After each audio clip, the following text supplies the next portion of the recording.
Selamat pagi semua, Mas Mbak. Salam sejahtera bagi kita semua. Hari ini kita di pertemuan ke-11 ya, di mata kuliah PKN, Mas Mbak semua. Nanti ini kita akan membahas tentang materi wawasan nasional suatu bangsa, teori kekuasaan, dan teori geopolitik. Mas Mbak semua, ini nanti pastinya yang pertama yang perlu kita ketahui adalah wawasan nasional suatu bangsa. Suatu bangsa meyakini bahwa kebenaran yang datang dari Tuhan, pencipta alam semesta, manusia memiliki kelebihan dari makhluk lainnya melalui akal pikiran dan budi nuraninya. Namun, kemampuannya dalam menggunakan akal pikiran dan budi nurani tersebut terbatas, sehingga manusia yang satu dan lainnya. Inilah Mas Mbak semua, ya, kita lihat bahwa di dalam wawasan nasional suatu bangsa ini pastinya menggunakan akal pikiran dan budi nurani.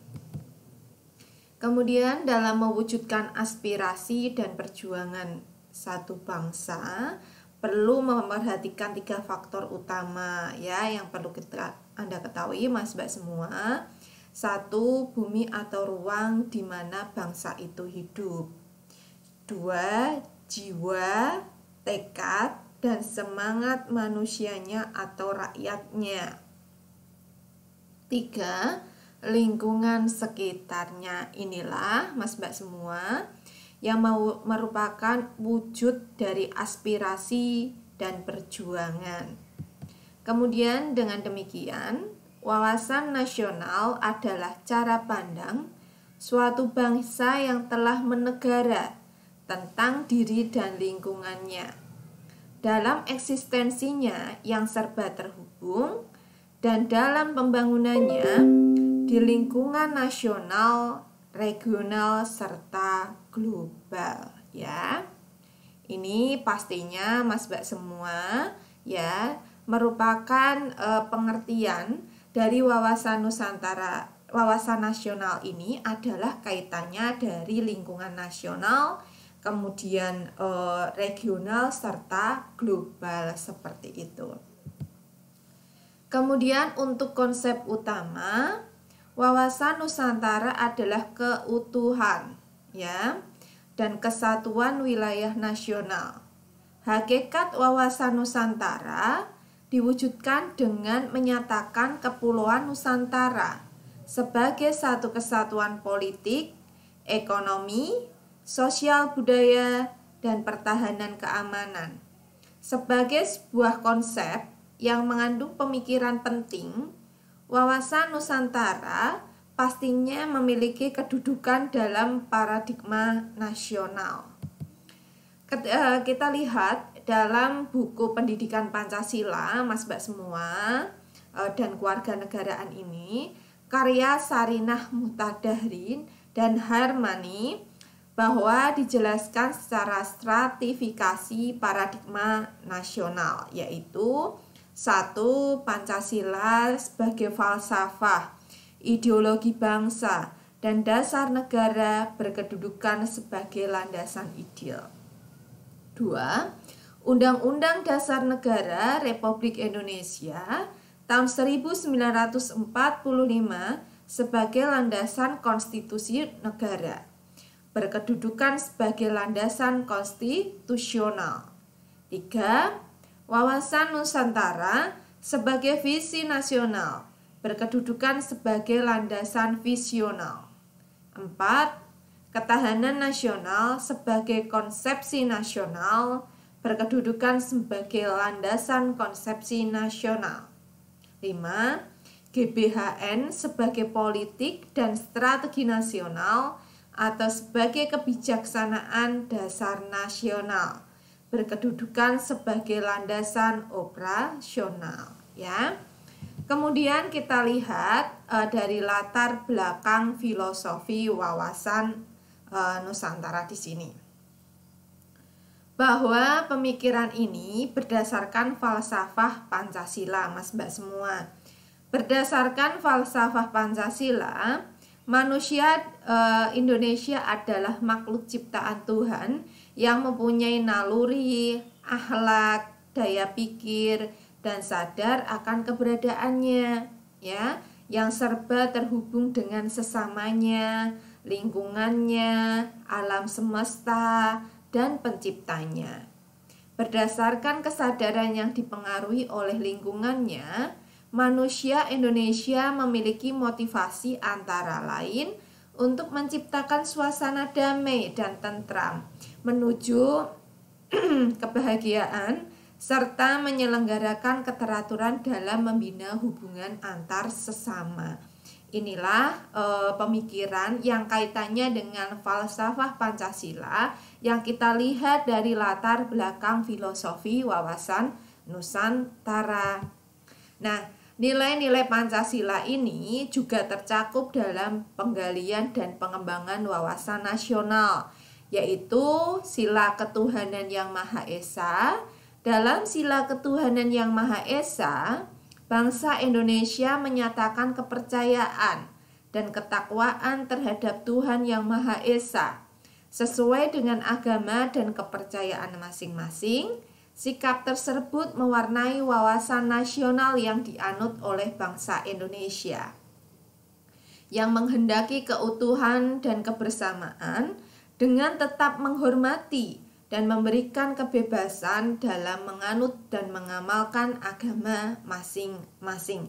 Inilah kita lihat dari pengembangan wawasan nasional, di mana nilai-nilai Pancasila ini akan menggali dari pengembangan wawasan nasional itu tadi.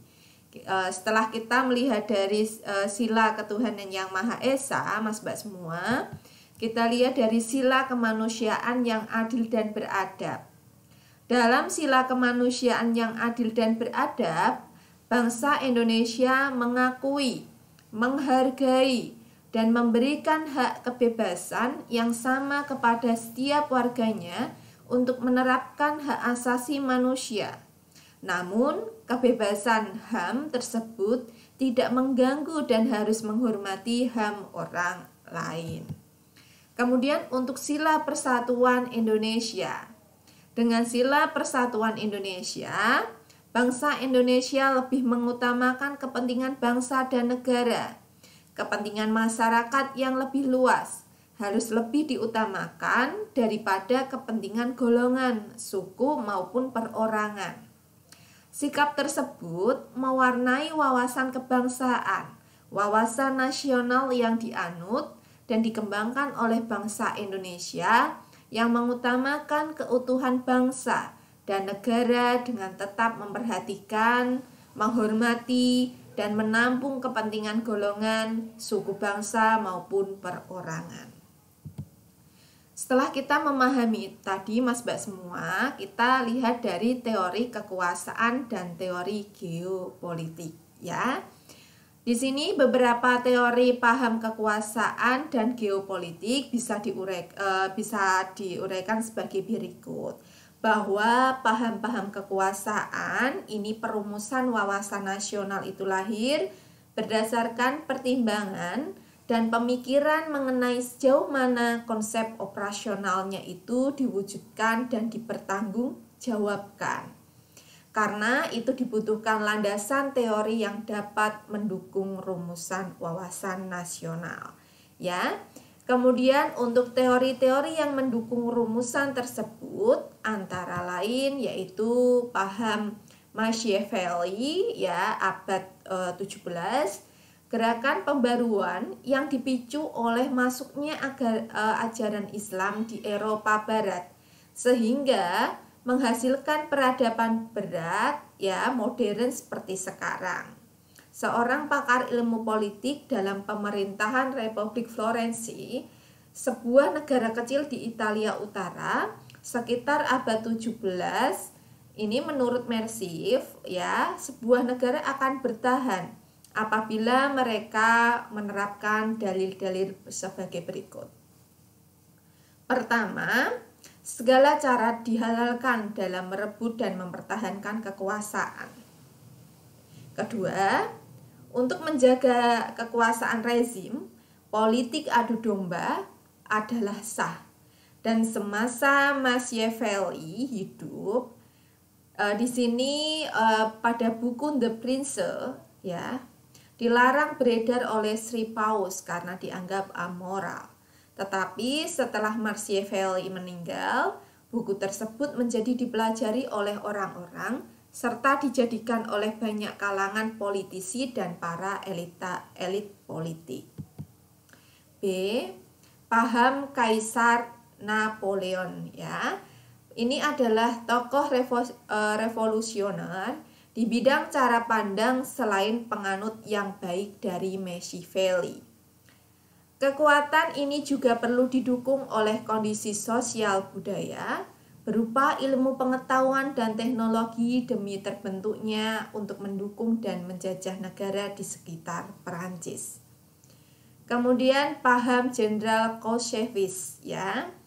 Di sini pada era Napoleon, Jenderal Clausewitz ini sempat terusir oleh tentara Napoleon dari negaranya sampai Rusia. Pemikiran inilah ya yang membenarkan Rusia berekspansi sehingga menimbulkan Perang Dunia ke-1 dengan kekalahan pihak Rusia ya atau Kekaisaran Jerman. D. Paham Feuerbach ya dan Hegel menimbulkan dua aliran besar barat yang berkembang di dunia, yaitu kapitalisme di satu pihak dan komunisme di pihak lain ya. Pada abad ke-17, paham perdagangan bebas yang merupakan nenek moyang liberalisme sedang marak.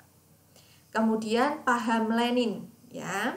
Di sini menurutnya perang adalah kelanjutan politik dengan cara kekerasan. Bagi Leninisme ya, komunisme, perang, pertumpahan darah, dan revolusi di seluruh dunia adalah sah dalam kerangka mengkomunikasikan seluruh bangsa di dunia. Kemudian kita lihat dari paham Lucian. Kemantapan suatu sistem politik dapat dicapai apabila sistem tersebut berakar pada kebudayaan politik bangsa yang bersangkutan. Pendidikan kewarganegaraan, dengan demikian proyeksi eksistensi kebudayaan politik tidak semata-mata ditentukan oleh kondisi-kondisi objektif, tetapi juga subjektif dan psikologis. Kita lihat dari teori-teori geopolitik ya. Politik yang berarti kekuatan yang didasarkan pada pertimbangan-pertimbangan dasar dalam menentukan alternatif kebijakan nasional untuk mewujudkan tujuan nasional. Beberapa pendapat dari pakar-pakar geopolitik antara lain sebagai berikut. Ada pandangan ajaran Friedrich ya. Ini pada abad ke-19 ya, bahwa merumuskan untuk yang pertama kalinya ilmu bumi politik sebagai hasil penelitiannya yang ilmiah dan universal. Kemudian untuk pokok-pokok ajaran F. Ratchell adalah yang pertama, dalam hal tertentu pertumbuhan negara dapat dianalogikan dengan pertumbuhan organisme yang memerlukan ruang lingkup melalui proses lahir, tumbuh, berkembang, mempertahankan hidup, menyusut, dan mati. 2. Negara identik dengan suatu ruang yang ditempati oleh kelompok politik dalam arti kekuatan. Suatu bangsa dalam mempertahankan kelangsungan hidupnya tidak terlepas dari hukum alam. 3. Apabila wilayah atau ruang hidup tidak mendukung, bangsa tersebut akan mencari pemenuhan kekayaan alam di luar wilayahnya. Hukum ekspansi, yaitu perkembangan atau dinamika budaya dalam bentuk gagasan, kegiatan, ekonomi, perdagangan, perindustrian, produksi. Ya. Kemudian untuk pandangan ajaran Rudolf, ya, di sini melanjutkan ajaran Rätzel tentang teori organisme. Ya, kemudian Kelsen menegaskan bahwa negara adalah suatu organisme yang dianggap sebagai prinsip dasar. Esensi ajaran Kelsen adalah sebagai berikut. Negara merupakan satuan biologis, suatu organisme hidup yang memiliki intelektual. 2. Negara merupakan suatu sistem pemerintahan yang meliputi bidang yaitu geopolitik, ekonomi politik, demopolitik, dan kratopolitik. 3. Negara tidak harus bergantung pada sumber pembekalan luar, harus mampu teknologi ya untuk meningkatkan kekuatan nasional. Kedalam untuk mencapai persatuan kesatuan yang harmonis dan keluar untuk memperoleh batas-batas negara yang lebih baik. Kemudian untuk pandangan ajaran Karl, ya, pandangan ini berkembang di Jerman ketika negara ini berada di bawah kekuasaan Adolf, ya, bahwa pandangan ini juga dikembangkan di Jepang dalam ajaran Hako ini yang dilandasi oleh semangat militerisme dan fasisme. Pokok-pokok teori Oxford ini pada dasarnya menganut teori ya ajaran pandangan Kelsen, yaitu yang pertama adalah kekuasaan imperium daratan yang kompak akan dapat mengejar kekuasaan imperium maritim untuk menguasai pengawasan di laut. 2. Beberapa negara besar di dunia akan timbul dan akan menguasai Eropa, Afrika, Asia Barat, serta Jepang di Asia Timur Raya. 3. Geopolitik adalah doktrin negara yang menitik beratkan soal-soal strategi perbatasan. Geopolitik adalah landasan bagi tindakan politik dalam perjuangan mendapatkan ruang lingkup. Oke Mas Mbak semua, setelah Anda mempelajari ya kaitannya dengan filosofi wawasan Nusantara, kemudian tentang teori-teori geopolitik tadi, pastinya di sini Anda bisa menjawab ya untuk pertanyaan-pertanyaan yang saya sampaikan.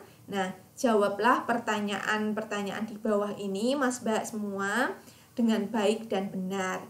Yang pertama, jelaskan secara singkat latar belakang filosofi wawasan Nusantara. 2. Jelaskan teori-teori geopolitik secara singkat. Ini pastinya Mas Mbak semua sudah Anda pahami ketika kita itu tadi sudah membahas secara menyeluruh ya kaitan wawasan Nusantara, filosofi ya. Kemudian geopolitik itu tadi dari teori-teori geopolitiknya. Nah, Mas Mbak semua saya ulangi ya. Jangan lupa nanti Anda untuk presensi disiakat untuk pertemuan ke-11 ya di hari ini. Ya, PKN di hari ini. Pastinya Anda harus login di Siakat ya agar presensi Anda itu benar-benar sudah masuk di sistem. Mas Mbak semua, ketika ini tadi Anda sudah memahami, saya akhiri ya. Semoga materi yang Bu Siti sampaikan ini tadi Anda memahami dan pastinya akan sangat berguna buat Anda. Terima kasih Mas Mbak semua atas perhatiannya ya. Kerjakan dengan baik dan benar untuk merefleksi Anda memahami materi yang sudah saya sampaikan. Karena pastinya ketika Anda bisa menjawab dan merefleksi itu berarti di pertemuan ini Anda memahami apa yang saya sampaikan. Itu tujuan saya ya. Terima kasih Mas Mbak semua ya. Selamat pagi. Wassalamualaikum warahmatullahi wabarakatuh.